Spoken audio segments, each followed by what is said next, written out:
Today's topic for discussion is Cercospora. Cercospora, it is a fungus and the genus Cercospora includes about 3,800 species. Most of the species of Cercospora causes diseases of several types of plants which are economically important. Cercospora causes leaf spot disease of several types of plants. The leaf spot disease of groundnut, which is caused by Cercospora, it is commonly known as Ticca disease of groundnut. There are two species of Cercospora which causes Ticca disease of groundnut as shown in the photograph, and Cercospora also causes leaf spot disease of number of economically important plants such as beetroot, tobacco and several medicinal plants. They get affected by Cercospora and the leaf spot disease is caused by Cercospora. Let us see the mycelium. How is the mycelium of Cercospora? What is mycelium? Mycelium, it is a thallus of the fungus and it consists of hyphae, a thread-like hyphae. Mycelium of Cercospora that consists of septate hyphae which grow between cells of infected leaf. When the hyphae occurs between the cells inside the leaf, that are described as intercellular hyphae because they are present between the cells of the host tissue. Okay. The intercellular hyphae absorbs food material from host cell by sending hostoria into the cell. The hostoria of Cercospora are branched. The hostoria are food-sucking organs which are produced by the intercellular hyphae of the Cercospora inside the infected leaf. In some forms or in some species such as Cercospora rachidicola, mycelium occurs externally as well as internally to the host. The intercellular mycelium becomes intracellular. That means it enters into the tissue in severe cases of disease development.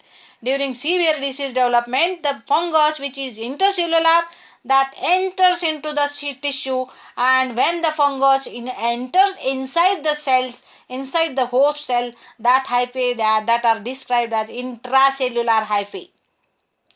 And such intracellular hyphae that do not produce hostoria. Okay. And at the time of reproduction, the hyphae accumulate and becomes compact, that produces a compact mass of hyphae just below the epidermis, and that compact mass of hyphae that is known as stroma.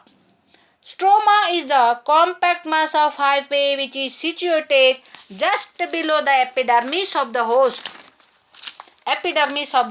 leaf. Okay. The leaf spots caused by Cercospora in groundnut are of two types. Two species of Cercospora which causes Ticca disease of groundnut. Cercospora rachidicola is one species and another is Cercosporidium personatum. This Cercospora rachidicola produces irregular, large-sized spots on the leaf of groundnut, which vary from 4 to 10 mm in size. These are irregular in outline and they are few in number. The spots which are caused by Cercospora rachidicola, they are few in number. The spots are caused by Cercosporidium personatum. They are small in size and they are spherical in shape. The spots are spherical in shape and many in number. It has observed that both the species of Cercospora, that is Cercospora rachidicola and Cercosporidium personatum, both the species causes the disease at a time on the same leaf. Both type of species causes leaf spot. Okay. And asexual reproduction in Cercospora. Let us see the reproduction.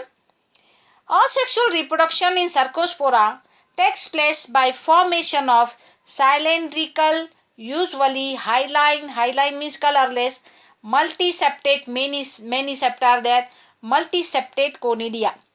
Conidia are produced by the fungus which are multiseptate. The conidia are produced on fertile hyphae.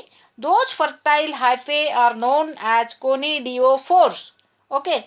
Conidiophores of Cercospora are septate, septa are present. They are straight structures which are produced from stroma or mycelial mat. But in groundnut, the conidiophores are zigzag in position. It has knee points, and the conidiophores with knee points are described as geniculate conidiophore. 1 to 2 septa are present in each conidiophore. The conidia are produced at the point of knee, at the place of knee point on the conidiophore. The conidia of Cercospora rachidicola are very long 2 to 3 celled thread-like brown structures. But the conidia which are produced by another species, that is Cercosporidium personatum, are also septate, brown in color but smaller than the conidia of Cercospora rachidicola. Okay. The leaf spot disease caused by Cercospora, that is transferred from one place to another or from one host to another by wind. Wind disseminated conidia or wind-borne, airborne conidia are responsible to cause leaf spot diseases of several types of plants due to Cercospora. Okay. The airborne conidia comes in contact with proper host and causes disease. The infected leaves which fell off on the soil surface also acts as a source of inoculum. Inoculum, it is a small quantity of the pathogenic organisms which is enough to cause the disease. The conidia are also carried through seeds of the plant, infected plant. Okay, this is all about the Cercospora which causes leaf spot disease. Thank you very much.